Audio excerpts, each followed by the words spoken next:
नमस्कार दोस्तों। उम्मीद है आप सभी लोग अच्छे होंगे और आप लोगों ने इस सेमेस्टर की पढ़ाई स्टार्ट कर दी होगी। क्योंकि मैं देखता हूं आप लोगों में बहुत सारे बहाने रहते हैं। हमारी भी स्टूडेंटों से बात होती रहती है, तो उनसे पूछो कि पढ़ाई स्टार्ट कर दो तो पहला बोलेंगे सर फिफ्थ सेम का रिजल्ट आ जाने दो। फिर नेक्स्ट बहाना होगा सर होली के बाद पढ़ाई जरूर स्टार्ट कर दूंगा। तो यदि आपने अभी भी पढ़ाई स्टार्ट नहीं की है और आप लोगों का फिफ्थ सेम का जो रिजल्ट आया हुआ है वह मैंने देखा है, वह बहुत ही गंदा रिजल्ट आया है। बहुत सारे बच्चे फेल हुए हैं।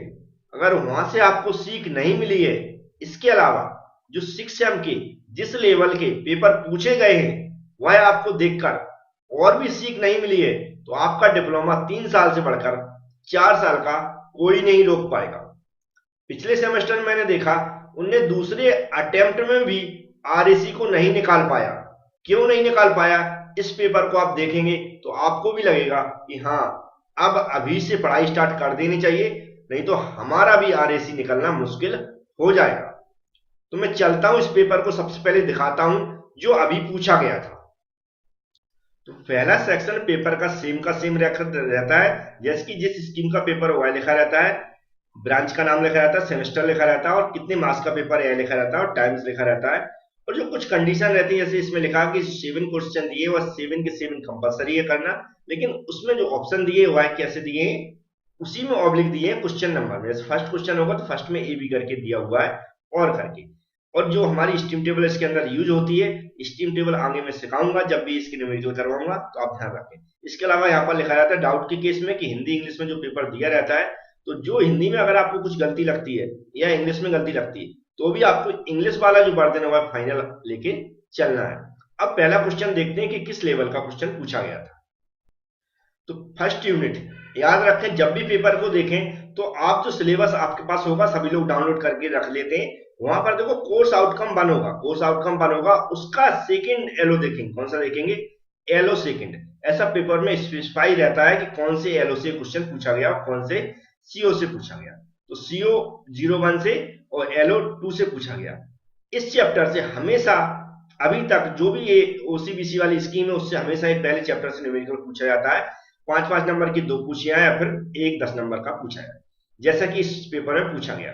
पिछले पेपर में जो एक और पेपर इससे पहले हो चुका उसमें 5 नंबर की थ्योरी थी, तो एक सिंपल सा न्यूमेरिकल था, लेकिन न्यूमेरिकल जरूर पूछा जाता है। ये जिस लेवल का न्यूमेरिकल हुआ है आपसे बनना आसान नहीं, लेकिन मैंने कोशिश की। जो हमारी एप्लीकेशन है जिसपे मैंने अभी वीडियो बनाया था, आपने देखा होगा कि कैसे इसके नोट्स प्राप्त करना है, तो उसमें मैंने फर्स्ट चैप्टर की मैक्सिमम न्यूमेरिकल और थ्योरी अपलोड कर दी है पीडीएफ के रूप में। और यदि आप फ्री में देखना चाहते हैं तो यूट्यूब चैनल पर बहुत सारे मैंने वीडियो जो हमारा आरएसी सब्जेक्ट है उस पर मैंने अपलोड कर दिए, वहां पर भी जाकर देख सकते हैं। डिस्क्रिप्शन बॉक्स में मैं लिंक दे दूंगा आरएसी की कंप्लीट सिलेबस की, तो वहां से आप उसको चेक करें कि कौन कौन से टॉपिक पे वीडियो डाल चुके हैं और उनको स्टडी करें। तो ये न्यूमेरिकल पूछा गया था फर्स्ट चैप्टर से। इसी तरह इसके ऑब्लिक में जो इसका देखो यहाँ पर लिखा हुआ और मतलब, या तो आप इसको सॉल्व करें इसको, या फिर इसमें जो नीचे क्वेश्चन दिया गया उसको सॉल्व करें, जैसा मैं बता देता हूँ। अब ये क्वेश्चन जो आप देखेंगे ये आपको ना क्यूबी में मिलेगा ना ही किसी बुक में मिलेगा। मैक्सिमम बुक जो सभी लोग प्रिपेयर करते हुए हैं आर एस खुरमी की, किसकी? आर एस खुरमी की आरएसी की बुक है, जो लाइब्रेरी वगैरह में कहीं भी मिल जाएगी इंग्लिश वर्जन में।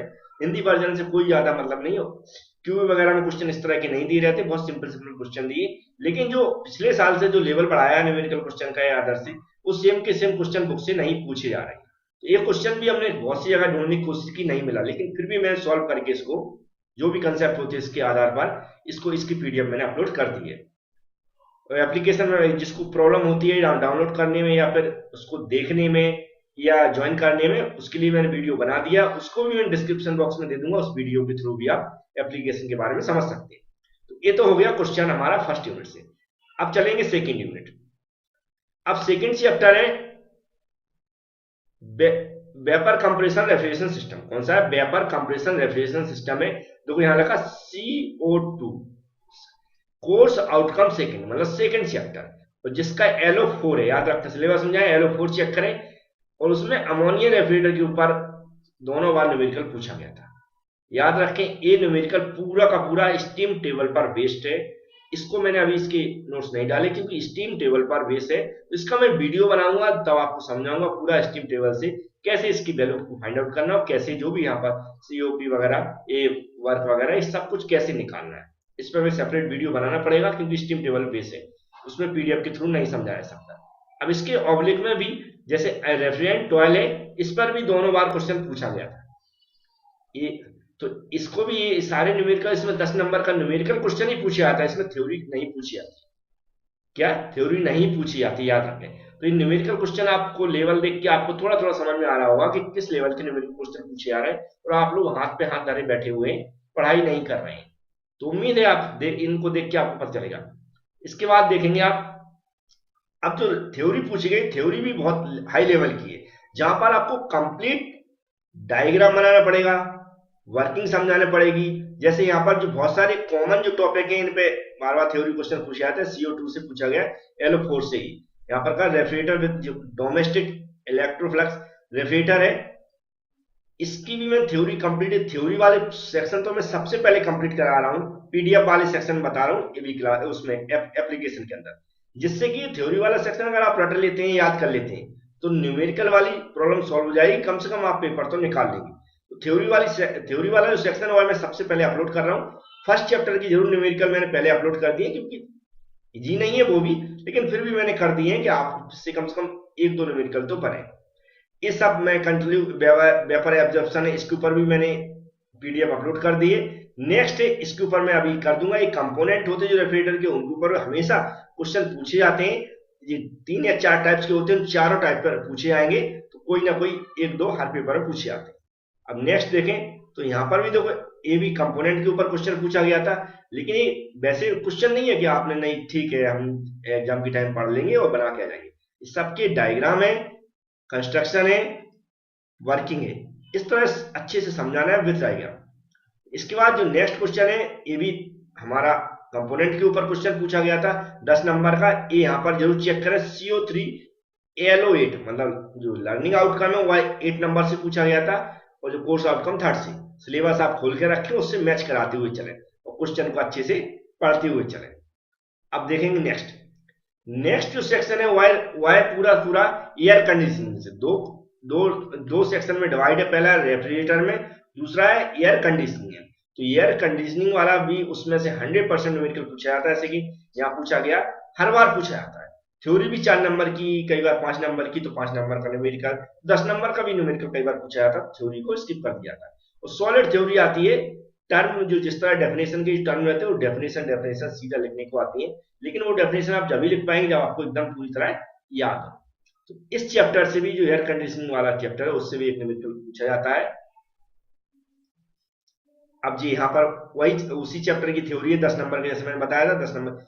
अब जो समर एयर कंडीशनिंग है, अब ऐसे नॉर्मल तो आप नहीं लिख सकते हैं जब तक कि आपको इसके बारे में पता ना हो। डायग्राम भी बहुत इजी नहीं है, बहुत सारे कंपोनेंट होते हैं छोटे छोटे, उनको एक्सप्लेन करना पड़ता है, इस तरह का ही पेपर रहता है। तो ये पेपर मेरा बताने का पर्पज तो समझ गए होंगे आप। ये न्यूमेरिकल, इस तरह के बहुत सारे न्यूमेरिकल भी मैंने, अगर यूट्यूब चैनल पे आप जाएंगे तो वहां पर जो प्लेलिस्ट बनी है उसको जरूर चेक करें। प्लेलिस्ट आप चेक करेंगे, अगर उतने भी, अगर सेक्शन जो भी मैंने अभी तक डाले उतने भी आप अच्छे से रट लेते हैं या पढ़ लेते हैं, तो फेल तो आपको कोई नहीं कर सकता, इसकी मैं गारंटी लेता हूँ। लेकिन आप, जैसे मैंने बताया, बहुत सारे स्टूडेंट जो बहाने चल रहे हैं, होली निकल गई, दीपावली, ये वो, आएंगे पढ़ाई स्टार्ट करेंगे, मन नहीं लगता, तो ये जो डिप्लोमा 3 इयर्स का, ये गारंटी देता हूं मैं, 4 साल का हो गया। और जो मैंने बताया, कई स्टूडेंट है जो मेरे कॉन्टेक्ट में, उनने एक बार में तो नहीं निकाल पाया, दूसरी बार में भी फेल हो गए, अब तीसरा अटेम्प्ट देंगे। ये RAC की बात कर रहा हूं मैं, डिजाइन ऑफ मशीन एलिमेंट। इससे हम ये तो नहीं बोल सकते कि ज्यादा टफ है, लेकिन फिर भी उसमें बहुत सारे बच्चे पास हो जाते हैं, लेकिन RAC में पास होना बहुत मुश्किल हो रहा है, क्योंकि जो थ्योरी पूछी जाती है वो थोड़ी टफ पड़ जाती है। न्यूमेरिकल तो इतने टफ है, आप देख चुके हो, तो आप हाथ नहीं लगा सकते। अगर आपकी प्रैक्टिस बहुत अच्छी नहीं है, तो अच्छी नहीं, बहुत अच्छी होनी चाहिए, तभी आप RAC की न्यूमेरिकल अटेम्प्ट कर पाएंगे। अब जब न्यूमेरिकल स्किप कर जाते हैं तो आपके उतने नंबर तो वैसे ही कम हो जाते हैं। बची थ्योरी, थ्योरी में भी आप एग्जाम के टाइम पढ़ के जाते हैं या थोड़ी बहुत देख लेते हैं क्यूबी खोल के, उसमें जो क्यूबी में डाटा रहता है कैसा रहता है हम जानते हैं, अच्छी तरह ना कुछ समझाते हैं, तो आप वैसे ही लिख के आ जाते हैं, और चेक करने वाला होता है एक बार देखता, डायग्राम ही देख के आपको रिजेक्ट कर देता है और फेल कर देता है। इस तरह का रिजल्ट गया है। तो हमारी जो कोशिश थी समझाने की, इसको आप सीरियस लें और अटेम्प्ट करना स्टार्ट कर दें। इसकी जो हमारा टेलीग्राम ग्रुप है उसमें मैं पीडीएफ डाल दूंगा, तो वहां से आप इसको डाउनलोड कर लें और इसको अच्छे से चेक करें। Thank you friends.